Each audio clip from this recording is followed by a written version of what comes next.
Hey YouTube, so Mark Twain once said, find a job you'll love and you'll never have to work a day in your life. How many of us would love to make photography our job and then never have to work again? That's what I would love to do. Well, that and brew beer.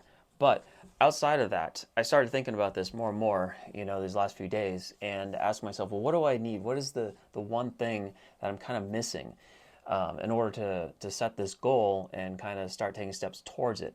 And that was something that actually someone I met at a yard sale told me about 6 years ago, and that is exposure. And I'm not talking about my camera's exposure. What I'm talking about is exposing yourself.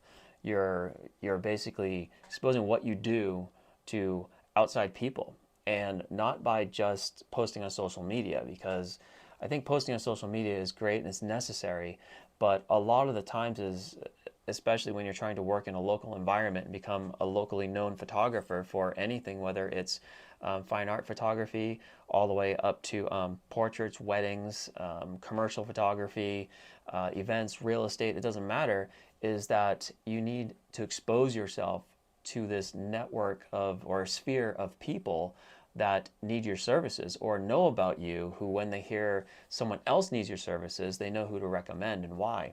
But you still need all that social media basically to accompany that, and that's where you can kind of present your skills and your talents, almost like an online portfolio in essence. But back to the garage sale story, it was a yard sale, and this is probably 6 years ago, 2017, maybe 16, and I met a guy, came up, we were talking, he was looking at, I think, picture frames and such, and I didn't know who he was by any means, and he told me, we kind of got talking about photography, and he was a photographer and how he was in LA, and he did some photography down in LA and stuff, and he was very modest and humble about everything he did. But he said, if you really are serious about becoming a photographer, regardless of what style of photography, you need to do one thing, which is expose yourself and take chances. He once told me a story of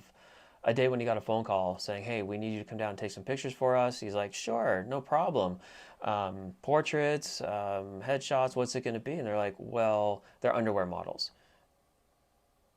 He said, underwear models. Now, I've never shot that before. I'm not really sure I can do that. But he said, he's a quick study, and he learned it. And so basically, what I got away from that is if you get an opportunity to shoot, even if it's something that you don't necessarily do, take advantage of the opportunity. I think for a couple of reasons that's important. One is it gets you behind your camera.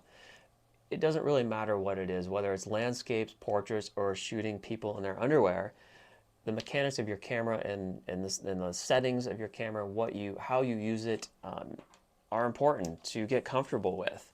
And so I think that was some really valuable advice to me. And so even today, when I get an opportunity to shoot something, even though I consider myself a landscape photographer, I had an opportunity to shoot some real estate photography. And so I did some quick Googling on it and learned a few things here and there to try, and went and did it. I actually found I really enjoyed doing that, and that might be something that I could potentially do a little bit more of and make some side money to help fund my landscape and fine art photography. And so you always have to be kind of keeping an eye out for these opportunities that come up. They might not be in your wheelhouse or what you think is in your wheelhouse, but they may actually open up a door for you that you never really thought or considered. And so that was kind of my quick thought for today, and I just kind of wanted to share that. If you have any thoughts or ideas about getting more exposure, local networking, etc., please post them down in the comments below so other people can read and benefit from your experiences. And outside of that, I really appreciate you guys taking the time to watch the channel, make some comments, and please don't forget to like and subscribe, and we'll see you next time. Have a good one.